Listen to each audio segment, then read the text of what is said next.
Welcome again to WingChun Workout, bringing you helpful content on training exercises for Wing Chun.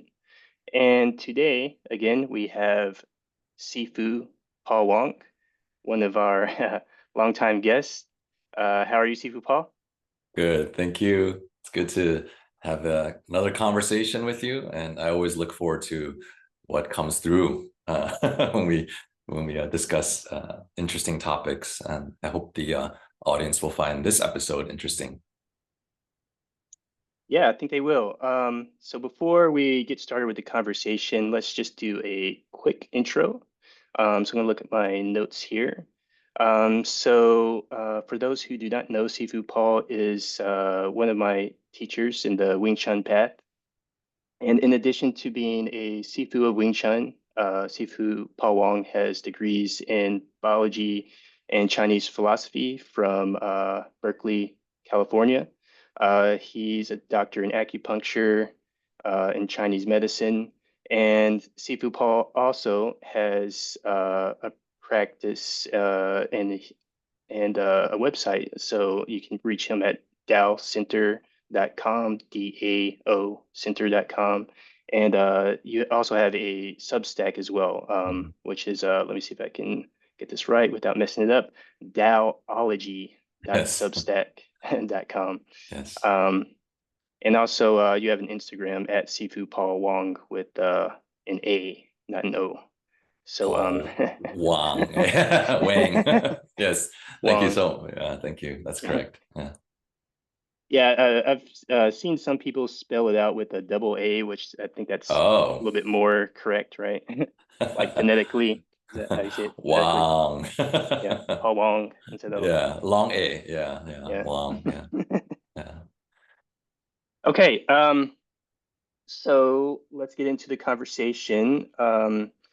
So we try to, or Wing Chun Workout is a platform for exercises for Wing Chun, and these types of conversations, we used to call it, or we still call it Wing Chun wisdom, but we try to give you more insights into, I guess, Wing Chun, Kung Fu martial arts related in that sphere. And then today, we decided to discuss some kind of switch it up a bit to a little bit more, I guess, uh, esoteric type of topics or some cool, spooky topics for Halloween. I'm not sure how you would Sure. categorize it. Yeah. Um, but yeah, so today's episode, we want to talk about martial alchemy. So for people who do not know that alchemy is a part of the, I guess, the Eastern or Chinese or what do you call it tradition uh, tradition and well, I guess for one, let's kind of define what we're talking about in the context, I guess, in the martial arts. What is alchemy? If you could just start us off here. Yeah, thank you. So alchemy is kind of a mysterious word, although I would say some of the greatest thinkers, even scientific thinkers, studied it, including people like Isaac Newton. We talk about Newtonian physics. So basically, the foundation of Western science, developed by Isaac Newton, right, and kind of elaborated even as our technologies, right, is based on someone who was actually like obsessed with alchemy.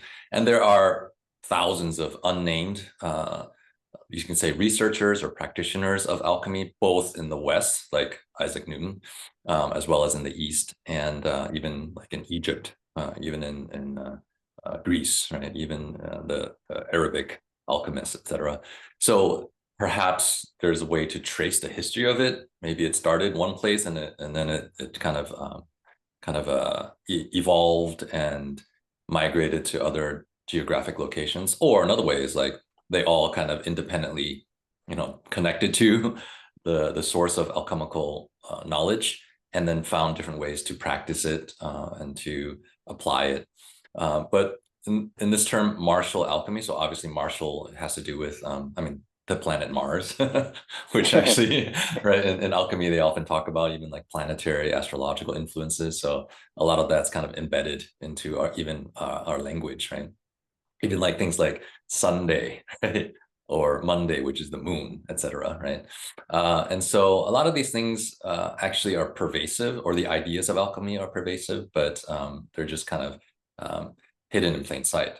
And one way to understand the martial kind of version of it is using a self-cultivation practice or system. You could say martial arts, right? And there's hundreds at least, right? You can say thousands of different styles of martial arts, but with uh, the intention of self-transformation, right? And that could be, you know, you can call it like the physical aspect of martial alchemy is something very literally you can say is like someone maybe found out that they have low bone density and the doctor said, okay, you got to do weight bearing and or ideally both impact, you know, low to moderate, at least a certain threshold of impact in order to trigger the osteoblast actually of your skeletal system to say, oh, okay, there's enough stimulation to trigger reinforcement of the architecture of the bone. That is, then the bones become denser, right? So that's a kind of physical alchemy, a transformation process due to a certain way of exercising or cultivating. And then through training martial arts, right, there's also, you could say, emotional and mental, right? You could even say, you know, spiritual, if you will. But so I gave you an example of a physical alchemical process where you go from, let's say, a lower qualitative state to a higher qualitative state. And emotional alchemy would be something like someone comes in to class, and I've seen it thousands of times, with some sort of anxiety or fear, right?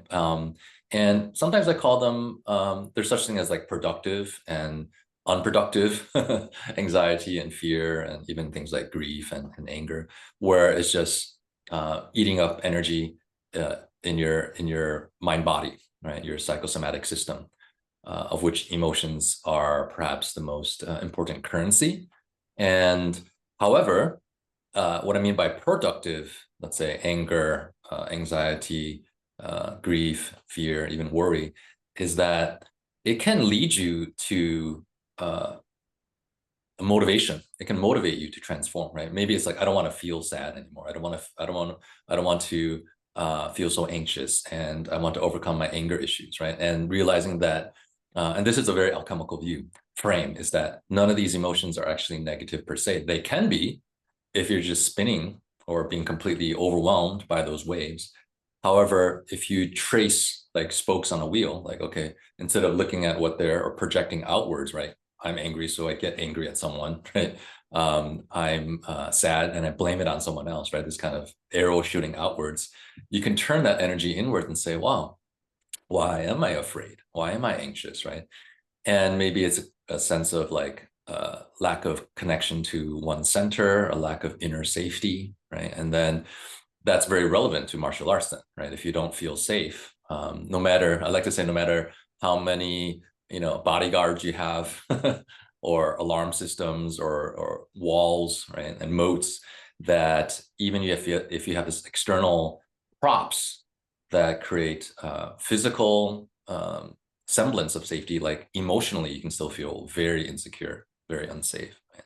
And so the martial alchemy or the martial emotional alchemy is a somatopsychic process. I like to say, everyone says psychosomatic, right? It's like, okay, mind to body. But I like to say somatopsychic. I use that almost exclusively. Not that somatopsychic trajectory is not possible sometimes. That's kind of like visualizations or like, you know, cognitive to behavioral therapy, right? CBT. But I think sometimes modeling, let's say, stronger behavior or more robust or more sovereign embodiment, like, let's say, you know, just learning how to stand stable and learning how to generate and exert force from your own body, right? From your own center, can then eventually over time convince your emotional state, like, wow, okay, I can feel not just a belief or a thought, that I have this capacity, and that can create an inner, I call it confidence, right? Self-trust.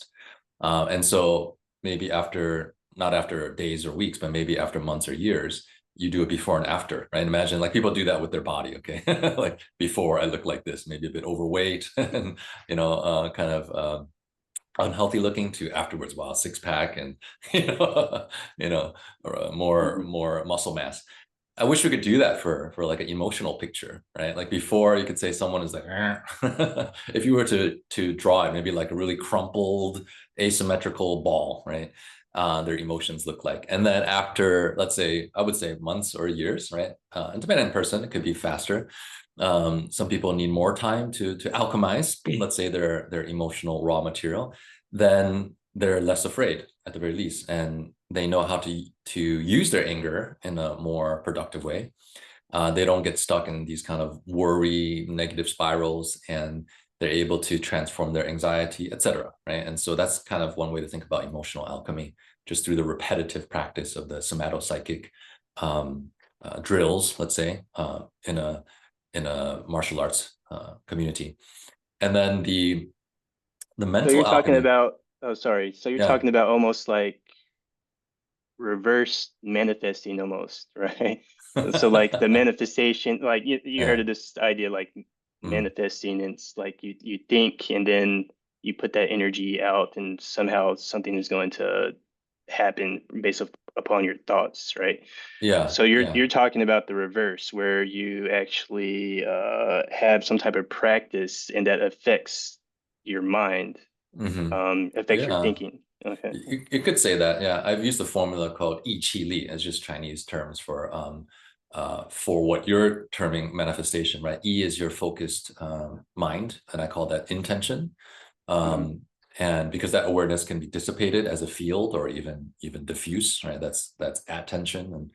And so how to hone and laser focus your mental faculties. That's I, that's intention. And that affects your chi, which in this context, I'll just say is your emotional energy. If you think a certain way, then it does affect your emotional state, right? If you think that everyone out is out there to get you, and that's your mindset, right? And again, that's likely programmed by some past experience, right? Maybe usually, right, when you were a child, or something your parents taught you when you were a kid, like, okay, be careful out there, because they're very distrustful. And so that Right. mental program got uploaded. And then what happens then, right? If that's your mindset, then of course, very naturally, right? Then you're going to feel suspicious. You're going to feel unsafe. You're going to feel insecurity when you go around, right?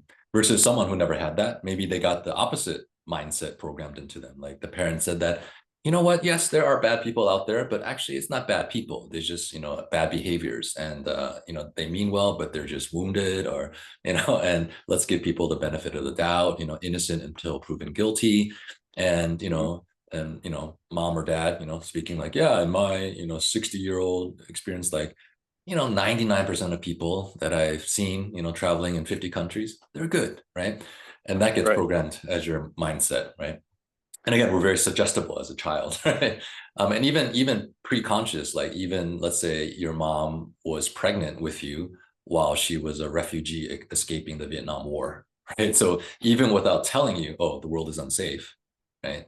You actually grew up in that internalized danger, right? From that external risk. Mom didn't feel safe in her nervous system, which is closely tied to the fetal nervous system, and um, so when you're born, right, you kind of upload it already with that cheat, right? Mm. And then, of course, when the world is unsafe, no one is trustworthy, and therefore I feel I need to be vigilant, hyper vigilant, and I'm always anxious about other people, what their intentions are. That propagates into the nervous system, especially the autonomic nervous system, right?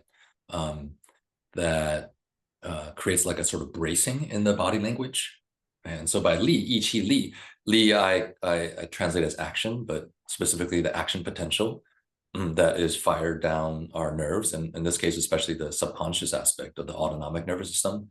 That also connects to our organs too, right? Including our adrenal glands, right? And Mm. when you're getting that signal of not a lack of safety or even survival, then the adrenal glands will put out adrenaline, right? Hence the name adrenalin. And that will show up in your nervous system, which is basically a conduit of electricity to signal to the muscles, either to fight, flight, freeze, etc. And so I see that a lot, and it's really hard from the top down. Actually, you can tell people, okay, read this book, think different, repeat this idea, but let's say that's the long way I found, and it works. It's not mutually exclusive to the other way, which would be Li Qi Yi from the bottom up. That is, let's say, give an example, like even people have with like, let's say racism, right? Or kind of subconscious bias, or it could be sexism, right? Against women or men or whatever. And let's say I'm afraid of Asian people because my parents told me to, or I had a couple bad experiences. Maybe I was bullied by, an Asian, Taiwanese, let's just say that's my ethnicity, nationality, or whatever. And so ever since then, like you see an Asian person, you're like, oh, like, not scary, or something like that, right? And you don't know why, you don't know why. Maybe intellectually you're just like, I just don't know, like I get nervous in front of Asian people. Right. And you can tell, you can read all the books, Asian American history, blah blah blah, like anti-racist, blah blah blah, and to try to intellectually brainwash yourself to say that no, Asians are safe, Asians are safe, Asians are safe, right? And then maybe through that process, you're like, oh my God, I realized that, okay, this is because I got bullied from, some, or supposedly bullied, pushed in the playground by some Asian kid, but maybe the Asian kid was framed, it was actually the, whatever, the Caucasian or the Mexican or the African-American kid who pushed, and then you turn to look and it was the Asian, but, it's like, hey, false. So it could be a completely false image, right? Like you looked up and you think that it was that Asian kid. In any case, it doesn't really matter. Like it does and doesn't, right? Like, okay, you have this, uploaded in your system. And I think it's almost like exposure therapy. This is true for like phobias too, like, with you have phobia. It could be against social phobia, right? But I'm thinking about like arachnophobia of spiders, right? Like I don't know Yeah. why I got so scared. Maybe I watched a movie when I was a kid that there was a giant spider who ate, kidnapped and ate the children or something like that. So same thing with clowns, right? And so exposure therapy is sort of like slowly, I want to overcome that fear. I'm tired of this fear. This fear is overtaking my life, and it could be anger as well, or grief as well, right? And I want to do something about it. And so one of the most powerful ways, if you do it in a titrated, slow, drop by drop, don't jump into like a whole bathtub of spiders, right? But first, maybe Right. just look at a picture of a fake spider, right? A picture, 2D, it's not there, and it's a fake spider, of a plastic spider, right? And then, oh, even that is already triggering the symbol, the mimetic meaning, the mimetic power of that is already triggering my fight or flight system, right? My body, right? To fire this kind of survival, run away. And then maybe you do a second picture. It's a picture of an actual, real spider, but a dead one. You can see it's dead. So from plastic to dead. And then you see a picture of a spider that's actually alive, right? Crawling on a branch. And then you watch a 5-second video of it, etc. Right? And then eventually Yeah. work to a dead spider under a jar in front of you, and then a moving spider under a jar. And maybe that's enough, right? But back to like this kind of inherited kind of like anti-Asian thing. It's like, okay, maybe the best way is actually maybe through friends, right? Say, okay, do you know any Asian people? And that are Mhm. cool? And then can you introduce them to me? And then one by one, you meet one, another, and you're like, actually, by that exposure therapy, by training, right, to face that which you feared, you become more and more comfortable, right? It doesn't trigger that lack of fear or risk. Like, okay, what I thought was, dangerous, people, actually, I feel okay now. And that's the same thing for martial arts in terms of like the embodied fear. Like we train situations over and over again in a way, to test and to falsify your self-doubt, right? Such that I'm weak, right? I don't have good balance. I don't have good coordination, right? I'm a pushover, or I've gotten beaten up before. Like all these kind of hypotheses that we take as fact, right? But they're actually just like, in a way, partially proven theories. So by a lot of repetition, like say, we even do exercises, okay? Like first of all, first by yourself, like intrapersonally, how to ground, how to root, how to feel your center, how to improve your posture to handle force, right?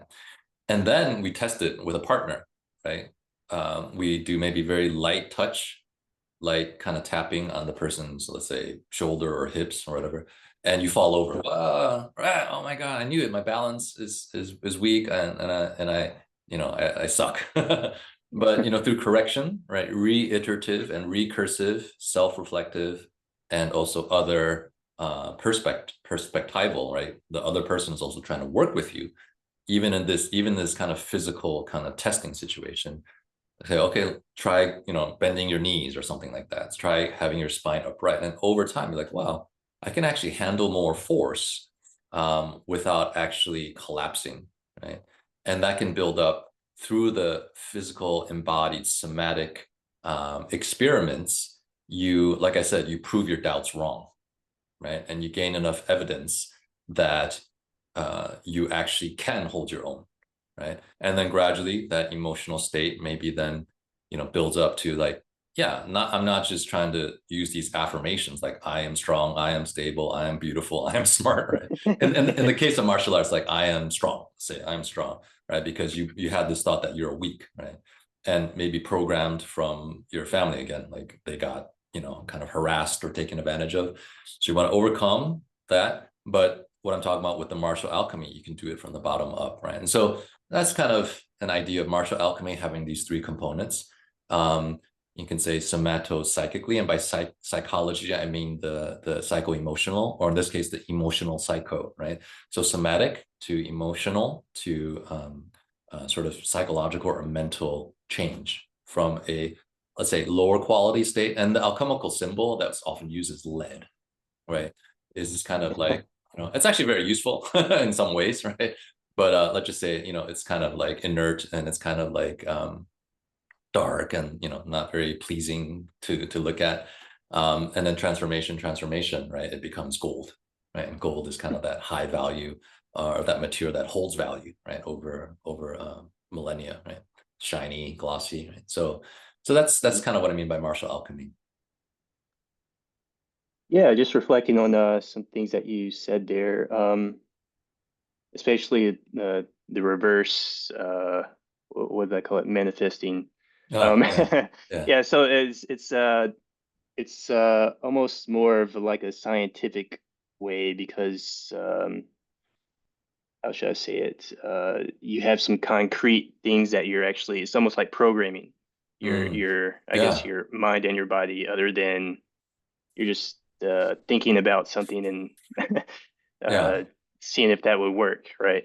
So right. yeah, I like your I guess your angle on that there, and yeah, and having the external stimulus to reprogram, yeah, because uh, like what you said is just interacting with other people, especially with the Hmm. when you're younger. Is actually is good to I guess prevent certain fears, and especially with the martial arts. You had mentioned a lot of times people have like fears of spiders or other people, Hmm. and they might be overly fearful. And it if you train martial arts and you know like how you could get how fragile the body is and how you could get messed up, like how, how easy it is, like how many factors there are to Hmm. control. Hmm. In my mind, like most people are, you know, most people are good because you could die at any moment. So someone could attack you and they don't, right? uh, Yes, yes. so yeah, society as a whole, I guess people as a whole, they are overall good, and you could concentrate on just the bad aspects. So that's good. And you did mention the because I guess the association with the alchemy, and you beat me to it, but I guess the popular association to alchemy is like the lead to the gold thing, right? Yeah. And yeah, I was going to actually ask you more about that. Actually, let's rewind a little bit Hmm. because you did mention the hardening of the body, Yeah. and I guess this is a question that just popped up in my mind in associated with alchemy.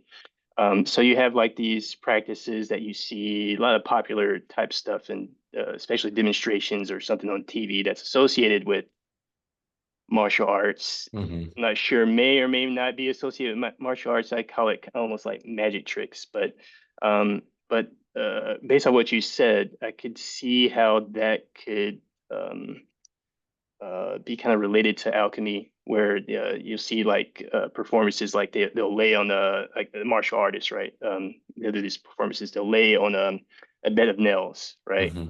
And Hmm. I'm not sure if that's chi involved or that's what you would consider martial alchemy in like the I guess the kung fu context or whatever. Hmm. Um, or you'll see like performance where the guy will concentrate on this part of his throat, right? And then Hmm. you have the spear here, and another guy will push on it, and that's kind of like hardening, kind of like they even call it like iron Hmm. qigong or iron shirt or whatever, whatever you call it. Can Hmm. you bring some context into that? Is that considered martial alchemy or Mm. what is that? So if we use alchemy in this case of even the term in Latin, I mean, there's some say 7 steps or even 9 steps, but the two overarching steps is some kind of dissolution, or what I said earlier, like brainwashing, right? Of like old ideas or states, and they called it solve, right? Like solve or dissolve or dissolution. And then the second step is from that material, like of uh, post dissolution, you have this raw material, or you think of like a caterpillar, right? Dissolving, Mhm. right, the cells, right, into this kind of in between state. Now the question is, okay, you've been broken down, right? And life will do that, right? And alchemy is sort of just the conscious, deliberate process of that, especially with the intention to when I do, right? First is almost like the trust or the understanding that there's a cycle. So when you go into that wintering phase or that cocooning phase where you're broken down, right? Like break up, break down, hopefully break through, is kind of possible, right? And the alchemists believe that it's possible to then become something else, right? In the case of the caterpillar, it's the butterfly, right? But let's say, it could become, maybe an eagle, maybe a tiger or something like that, right? In a more mythical kind of state. Like a Mhm. lot of us, even in this moment, right? You can even say culturally, there's kind of a breakdown, right, of the elements of our culture.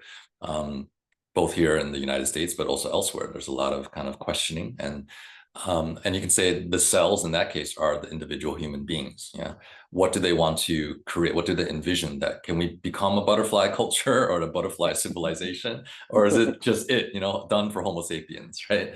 And so in terms of training, in terms of observation, right, having gone the last, let's say, 3 decades throughout the world and met many amazing people, and a lot of them maybe they wouldn't even call themselves alchemists, right? But they definitely went through alchemical process, right? And you can even say like even very mainstream, like Olympic, like any Olympic athlete basically has tapped into some, to most of us, unknown or hidden latent potential. That being said, right, they do have maybe a greater potential that can be actualized, right? Some of us, let's say, the common example is like if you're like 5'3", right, you can only go so far, to Right. alchemize, let's say, right, to actualize your potential to become an NBA professional NBA player, right? Because height does matter, right? But in another setting, maybe like ping pong, where height doesn't matter, right? You can actualize your potential to be very, maybe top 1% with as a ping pong player, right? And so in martial arts, right? And I talked about the bones, right? But any tissue is dynamic, right? And like even like connective tissue, right? And then, like I said earlier, the electricity, right, in your that's fired in your nerves, right? The mitochondrial potential, right? And so, and there's kind of then, right, there's definitely a line, right? Where it becomes just like mythical, right? It's like way exaggerated, right? And then you have the other spectrum where it's like, no, like, people do these things, whatever, triple spinning backflip, whatever, people do that, right? Or Yeah. you measure their bone density and it is, right, harder than, some materials, like say some concrete materials, and they're able to use acceleration and like technique, right? So there's also that middle phase, like completely mythical, and then magical, and then maybe technical, right? And then physical, right? And then of course, what I said earlier about the psychological, also really important too, right? If you don't harness that concentration and then that conviction, even if you have the physical sort of hardware, it's hard to say perform seemingly magical things, right? And so you use a couple examples of the nail bed. So let's say in a board, I don't know, let's say like a 2x4 board, right? That your torso is laying on. Like obviously, if it was just like 3 nails, let's say 4-inch nails, super sharpened, I don't know. Yeah. Right. Like, and especially if it's arranged like where your kidneys are and soft tissue, not easy. You can toughen your skin and your fascial tissue to some extent, but I don't know, right? But if it's a little bit more blunt, right?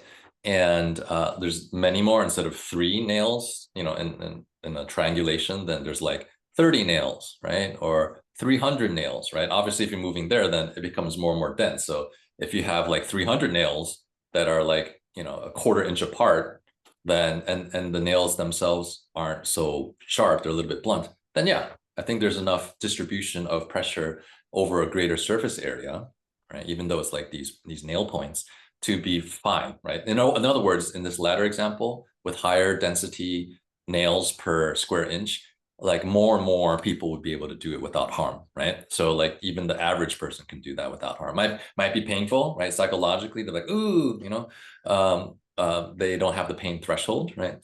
And so that's kind of the technical, right? So is there a alchemical part? Yes, you have to train your mental, your courage, and then your actual physical tissues to be able to handle that, right?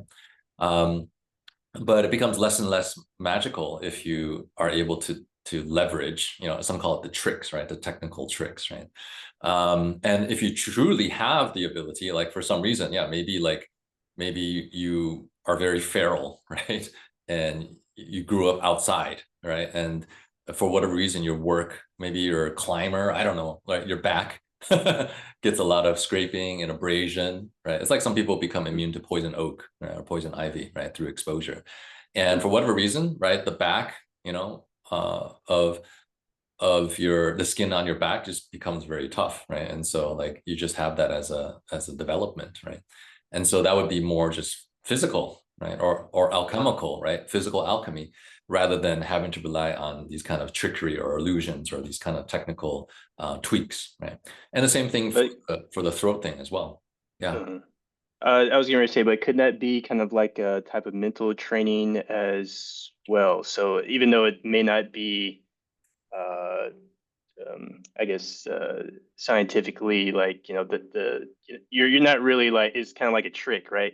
But it is kind of like there is some pain involved in like going through that process, kind of like says, okay, well, if I can do this, it gives you a kind of confidence to Yeah. do Yeah. more, right? Right, Hmm. huge. Yeah, like most people, and I see it because I'm an acupuncturist and also teaching martial arts. Like, as a more sensitive person, let's say a slap on the arm, like you might freak out, it's like, Hmm. ow, right?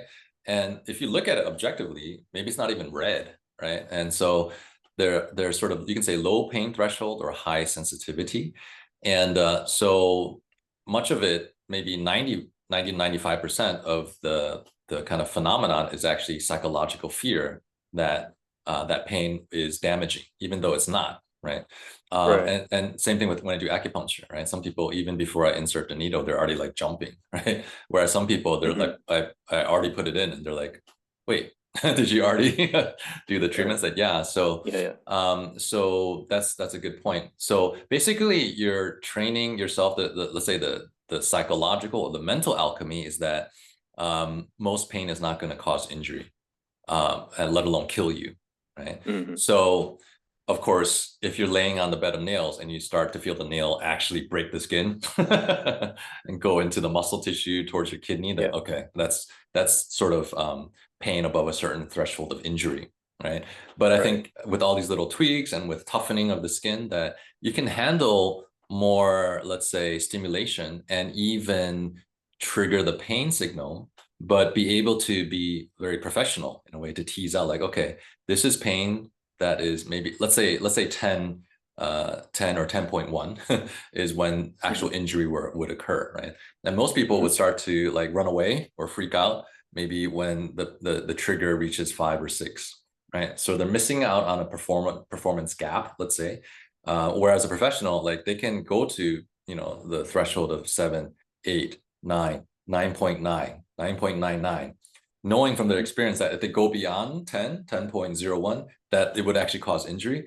But they train themselves to feel a measure of safety, right, in that margin where most people would just stop. Okay, this is too much, right? Because they know their body, they know Right. their threshold, and they are tougher Right. because they've trained, right? In this case, their skin, Yeah. or like with the spear, the throat, right? It's like Yeah. Yeah. Talk about that. Yeah. such a vulnerable area, right? Hmm. But there are ways to train it, right?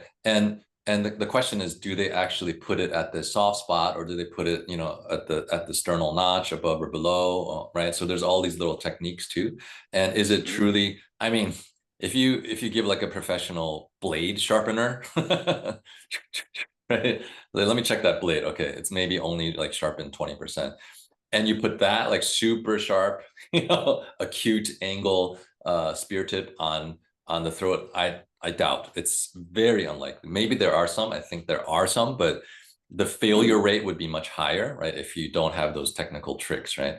And then that being said, right, there are some ways maybe by pumping up, holding your breath or creating kind of intra esophageal, not esophagus, actually tracheal, right? Not the food pipe, the windpipe pressure, right? Where you tense and brace, you might be able to handle a certain PSI of force, right?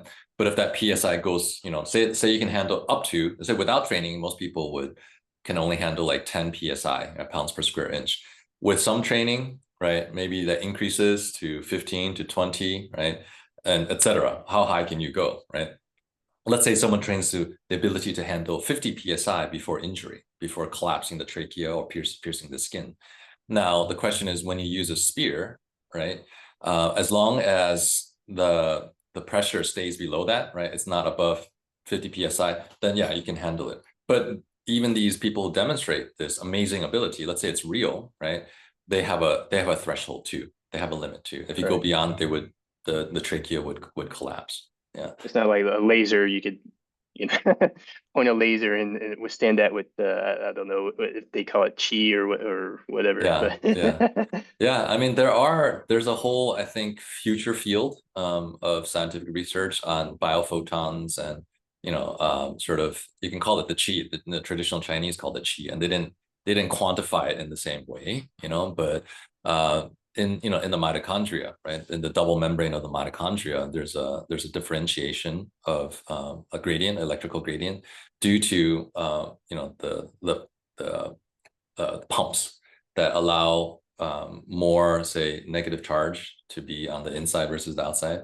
And across that membrane, because it's so thin, it's equivalent to, if it was discharged, it's equivalent to like a lightning bolt, right? And we have, 30 trillion cells in the body. Each cell, let's say, has 100, mitochondria, plus or minus, right? So yeah. 30 trillion, 30,000 trillion, right, of these little electrical devices, right? And if you're able to somehow, right, and I've witnessed it, some masters have ability where they can actually discharge a subset, right? Maybe not all of it, otherwise they would, their brain would stop, their heart would stop, but even like 1% of it, right? That's considerable. That's considerable. So Yeah. again, it's kind of mythical right now, but I think and that's kind of more dramatic, right? Demonstrating, like electrogenesis or pyrogenesis, things like that. But even like Robert Becker, who was kind of canceled, I think in the 80s and early 90s for his research on using like microcurrents, like a trillionth of an amp, for biological regeneration of tissues, right? Like studying salamanders, right? And these animals that have that ability is like, wow, Right. there's actually an electrical mechanism to that. It's not just magic, right? Right? Yeah. The less scientific people say, wow, amazing, the salamander, or it's an amazing alchemical creature. It can regenerate limbs, right? Wow, right? And we could say now, right, with that kind of research, like, actually, yeah, you can call it alchemical, right? Because it's an amazing transformative process. And there's, bioelectric mechanisms for that maybe we can then model and emulate to transfer to regenerating perhaps human tissue. Wow. Yeah. So I wasn't quite prepared for you to give that answer for Chi. Maybe we could do a little bit deeper dive later, but Mhm. or in another episode. But that's pretty interesting. Yeah. The explanation. Yeah, glad to hear that. Yeah. So I guess what you're trying to say is that the alchemy part is any type of transmutation that takes place. So it could be going from, I guess, a physical state to mental state, or vice versa, uh, uh, or any type of change. It could be, I don't know, an electrical, I guess, discharge of energy, right? Hmm. Pretty interesting there. Or I guess a change of state, I guess, is, I guess, what, or Yeah, change of metals even, yeah. is, I guess, is what most people associate alchemy with. That's interesting.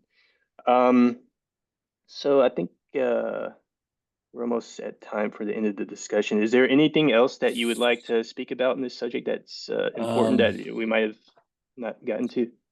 Yeah, so there are, like you said, more esoteric aspects to alchemy, right? There are some lineages that do very specific types of training, right, to cultivate certain effects, right?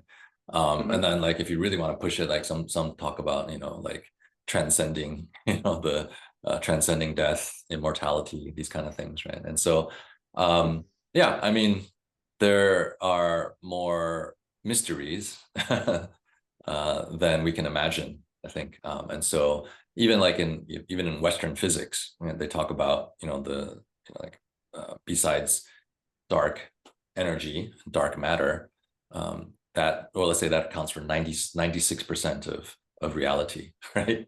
Hmm. And 4% is that which we can see and measure and touch and feel, right? So just that. Sometimes I quote that, right? It's not metaphysical. This is like hardcore Western physics, scientific observation.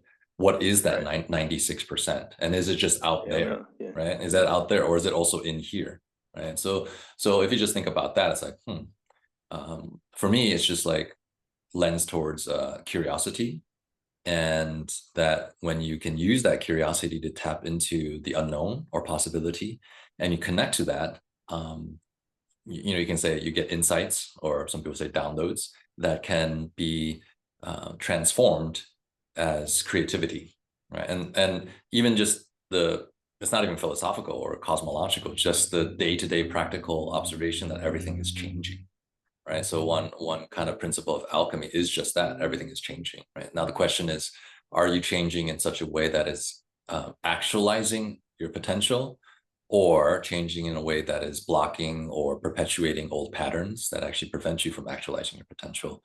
And so through martial arts, right, that's a great one lane, if you will, of the alchemical highway that I take to try to actualize like who I am as one of Homo sapiens, right? But I mean, that's kind of like a biological species. But in my experience, and we can talk about it maybe in another context, there's many more layers actually. And so whether you take a martial path or more like a medical, like a healing or a psychotherapeutic, or some people also use like entheogens, right? Or some people use like contemplation, meditation. These are all different ways I think that you can um, uh, leverage to self-realize. And so, yeah, I think again, back to that caterpillar state. So people are watching this and like nothing is going well. You see everything falling apart, fragmenting, dissipating. That's sort of the fall and winter season, right? And if we see the seasonal wheel as an inevitability because change is constant, that wheel is always turning. How can you absolutely deny that there is a time of the day, time of a relationship, time in your job, time in a culture where things fall apart? It's like impossible. That's not a phase, right? Whether that lasts for 6 days, 6 weeks, 6 months, 6 years, 6 decades. It depends on the pace of that wheel, right? And also, if you're hitting rock bottom, right, the bottom, the dark night of the soul, the rock bottom of everything, right, your identity, your relationships, your finances, etc. And if you just understand the alchemical map, it's that's also the moment that, when you hit the rock bottom, by definition, it's also anywhere you go is up, right? And so that's kind of the moment where the breakthrough can happen. And if you have guidance, if you have curiosity, and you ask around, there's people who can offer you some ways, whether it's, start taking a martial arts class, or getting psychotherapy, or just reconnecting with yourself, or journaling, or something like that. Yeah. So that's that coagula, right? Solve is the breakdown, fall, winter. Coagula is that rebirth. And that I've witnessed could be, even despite all the negative things, it could be like cancer, it could be divorce, it could be bankruptcy. If you're able to alchemize it, many people look back and say, wow, if that didn't happen, then I wouldn't be on this sort of phoenix rebirth path towards the embodiment and emanation of my inner gold. Yeah, I don't know why, but something that you said, an image just popped into my head. I don't know what you formally call it, but the image of the guy sitting in I guess, a lotus position, and there's do you call it like chakra, or Mm-hmm, there's like mm-hmm. these phases, right? Yeah, Um, yeah. and another image that popped in my head is the yin and yang Mm-hmm, symbol. mm-hmm. I don't know that that's a kind of like an alchemy. If you go into like I guess the symbolism and the meaning Symbolism. Yeah. behind behind it. And I think symbols are important. Kind of like give you like like the ancients. Mm-hmm, They use symbols a lot, right? Would they just like write things down? There was like the symbolism wasn't like I don't know, the ancient Egyptians, right? The hieroglyphs. They wrote in pictures. mm-hmm. And Yeah. yeah, I mean, just having that map, and like you said, is Mm-hmm, I'm thinking about if you have a goal and you're trying to do something, you can actually let's say like what you were saying before, like if you're trying to reprogram your mind, right? Instead of doing it rationally, you could go outside of that realm and go into like the physical realm and use that type of, I don't know, energy, or uh yeah, use that to change your mental. um Pretty interesting way to look at things. Yeah, like we started with, like again, it's not wrong to try to go from the mind to the emotional energy, right? Mental state to the emotional energy, to the Mhm. physical trait change. That's fine. That's maybe more like psychotherapy or psychosomatic therapy. So let's say, for me, I map the martial cultivation, or the martial process as a somato-psychic alchemy, right? That being said, is right from the body, right, giving your body new experiences, right? So you actually not in the emotional feeling, but in a physical sensation, right, of more empowerment, convincing, right, dissolving, right, some of those emotional, let's say, you can call them stale, or you can call them actually untrue, right, falsities, right? You prove them false, right? Like, wow, my feeling of weakness, right, actually is false, because I'm handling all this, external force in my embodiment, right? And then again, then the mind starts to observe. It's like, yeah, I think we have to update our theory of life. Yeah. And then, however, then you live back down, right? And so that's the inner alchemy, right, coming in, but also the external alchemy is then, okay, now that I changed my mindset, right, and also, transform my belief system, right, I'm actually behaving, right, and even habituating, right, in a more, let's say, consciously beneficial way. And lo and behold, right, my relationships with other people actually improve too, right? So it's a both bottom up and top down, a Mm. both outside in and inside out process. I think that's a more total picture of what alchemy is. And whether Okay. then you can then apply that to like literally changing lead to gold, okay, that's pretty high level. But I Mhm. think the lead of like poor relationships, poor communication, like a lot of conflict, yeah, in terms of relationships, like a very leaden relationship, stuck, right? And stuck in the same Right. patterns with people, and a lot of, just conflict, right? That's the leaden state of emotional, like the relational, let's say. And then through that bottom up, right, and top down, outside in, inside out, somatopsychic, psychosomatic, emanation. Like if you can transform some of those relationships, let's say, 8 out of 10 relationships with your family and friends is like just pretty shitty, to just 5 out of 10, or 2 out of 10 becomes a more golden relationship. That's already great. Like enough, that's already so much gifts to that. We don't have to talk about immortality. You don't have Yeah. to talk about changing literal lead to physical gold. Hmm. Almost like lead is like a weight. It's like, oh, I feel a Yeah. weight lifted from my, Yes. I don't know, Yes. Yeah, almost so like, it's, yeah. yeah, the symbols, yeah, you can say there are sort of infographic maps, right? Like yin to yang, right? Yang to yin, light to dark, dark to light. Oh my God, it's always changing. Or the four seasons as a symbolic map, or the butterfly, the caterpillar and butterfly, or the lead to gold, right?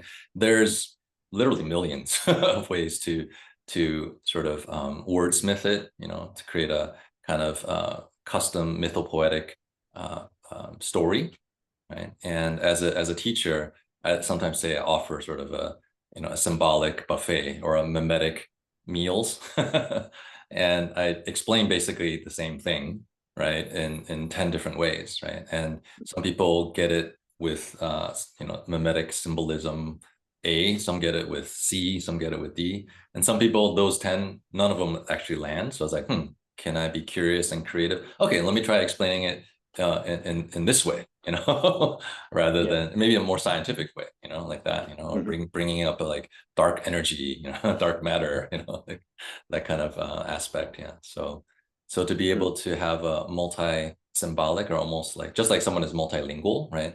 Some people say, Hmm. oh, reality is like a cross, or reality is like two triangles intersecting, or reality is like a yin yang sign, or reality is like a wheel. Like, I mean, it's whatever works for you. And Yeah. also be honest that maybe your previous model um, hasn't worked for you, right? And instead of being attached to that symbol, that map, or even that sort of lineage or tradition, you can retain the essence, right? But just reframe it in a different way, repackage in a different way. And so it's just that little tweak um, or the kind of re-engineering, right? The mimetic engineering can or sense making can create something that was maybe losing meaning. And again, it could be a relationship, it could be a job, it could be like a practice, like, oh, I don't know why I train anymore, right? But you reframe it like, oh, wow, okay, martial arts is not just about kicking ass or preventing my ass from being kicked.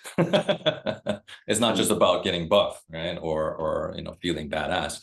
It's also this very profound alchemical process. Ah, okay. Okay, I'm gonna renew my membership. Yeah. Yeah, that's cool.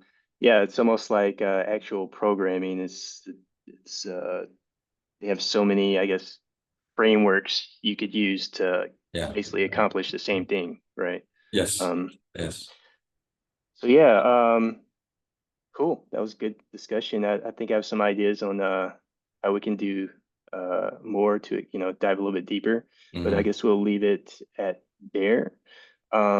So yeah, before we go, just want to reiterate Sifu Paul is a man of many talents, as you just heard. So um, he uh, has a nice background, a very diverse background.